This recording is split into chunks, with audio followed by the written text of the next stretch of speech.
Welcome back to AITV, still bringing you conversations with the various people who are attending this year's AI Expo Africa. And someone we've come across today who's quite interesting is Thato Mangwegape, right next to me. For brief context, he basically is the director of the first black-owned wearable tech company in Africa, not just South Africa, but in Africa. And he's at the expo this week, as the rest of us less achieved people are. Thato, good to see you. First black-owned wearable tech company in Africa. Take us back to the genesis, and then we'll talk to where we are now. Right, first of all, thank you so much for having me. It's such a pleasure to be here with you. Good to talk to you. Good to meet you. Super. Excellent. Yes, we are the first black-owned wearable tech company in Khoi Africa, right? Yes. Khoi Tech. Khoi Tech, yes. Yes. That's the name of the company. Our primary brand is Khoi. This actually goes back during COVID. Actually, prior COVID, essentially the company has been in technology for the past 15 years, where we were developing software for point of sales, for retailers in colocationing, and also most established retailers, and also the assembling of components and also laptops and also desktops. So we used to sell those, assemble them and sell them. And we also developed a social media, Africa social media platform. We dubbed it Chomi. We did exceptionally well. That was in 2013, 2014, 2016, 2017. And through that process, we used to work with mobile network operators. Then we had a little over 1 million subscribers, including subscribers in Bangladesh. This was with social media platform. We essentially wanted to go up against your Facebooks of the world. China has its own social media. Russia has its own social media. Africa needed its own social media. So we took it to a mobile network operator that has a huge footprint in Africa. Are we going to name names? Not essentially. So we took it there. They said, yes, we'll definitely love to work with you. Expanded. 6 months later, they gave us the finger. And 2 months later, they launched they launched the same application. Right. They changed the front, the back end. It's us, completely us. So we're currently sitting in court with them right now. So that's a long story short. With the frustration, during the frustration, that's where we. My uncle, who is the founder of the company, was reading the Financial Times, and also there was a story on iPods. And what is Apple doing is that from the iPods. They were making 40% of the profits from the iPods. They essentially make more money than X. Right. Yeah. And a large percentage of the profits were coming from Africa. And we are social entrepreneurs, and that frustration was like, there's no way that there's no African player in this market. So we essentially looked at the wearable tech space. You're looking at smartwatches, you're looking at wireless earphones. And you've got the smartwatch here, yes, right? This is our flagship product, which is the AfriWatch One. It's currently available. I'll hold it up to the camera while you talk. There it is. Currently available through Telkom, Macro, and other e-commerce platforms. Essentially want to increase our distribution. So during COVID, we tried to launch our AfriPods, which have a native language, meaning when you connect them, they speak in Zulu, they speak in Afrikaans, they speak in Sotho. So we do have a couple of them at our stand. And how did you get that done? We needed to have translators, lovely ladies from Soweto. We're based in Soweto, Orlando East, and we're very intentional. So you're born from the community? Yes, we're born from the community. Our head office is in Soweto, but then we've got international partners. We have local manufacturers as well. So we design and spec everything in Soweto, and then we get our components internationally. Then we assembly here in Randburg, then we distribute through the different distribution channels, So like I was saying, through that frustration, that's when we developed our You've got the smartwatch now, yes, right? We've got smartwatches. a whole range of them. Others incorporate 4Gs, 4G menu, two-way communication, GPS. You can even track your child. If you want to take it further to tracking your spouse, you can absolutely do that with our application. Have to have a spouse to track a spouse. Yes, with our application, we've got smart drinks as well, smart glasses that take pictures, videos, two-way communication. And we have a software platform to integrate all of those. So we've built a whole ecosystem. Our software application is an alert-based application that allows you to link as many devices as possible for group data analytics and reporting. And how easy was that to do? Not easy at all. Absolutely not easy at all, because essentially it started off as an idea, and this idea needed funding, and going around asking for funding for just an idea, people would look at you funny and think, what's wrong with this guy, Like, why that? Why that? Right? They're easier ideas. Yes, why that? Why would you want to compete with the Apples of this world, and I think Apples and your Huawei's and Samsungs have set a benchmark.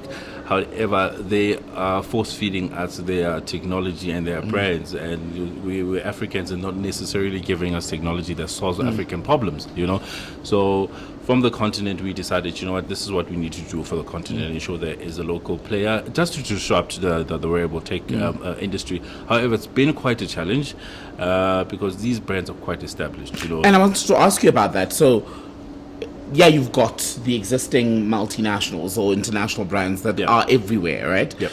But once you've got a local product in store, for instance, or available for order, do you find that you have to work extra hard to convince customers that what you're putting out is just as good, if not better?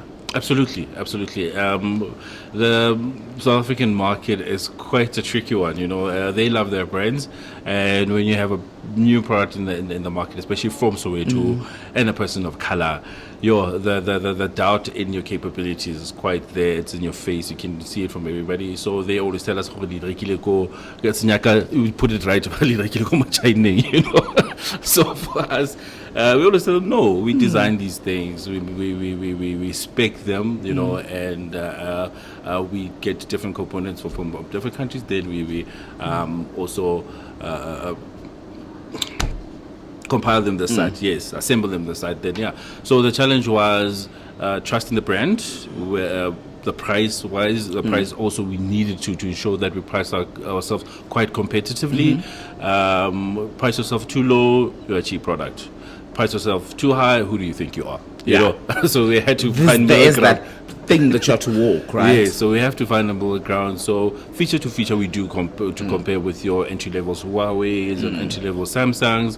So our first flagship product is the AfriWatch One Health and Fitness Smartwatch. It gives you 5 vitals and 12 sports functions. We compete head to head with the Huawei's, and we're only retailing for 2,400. I don't wear one because I don't want to know about my calorie intake. You certainly need one. Did you just say I certainly need one? How dare you? Here's the thing. How much did you say it retails for? 2,499. Before you insult me further. 2,499. Right. Yes. And where do we find it? Telkom stores, all 300 stores nationwide, and also Macro Online. We also have our own e-commerce platform, Khoi.Africa.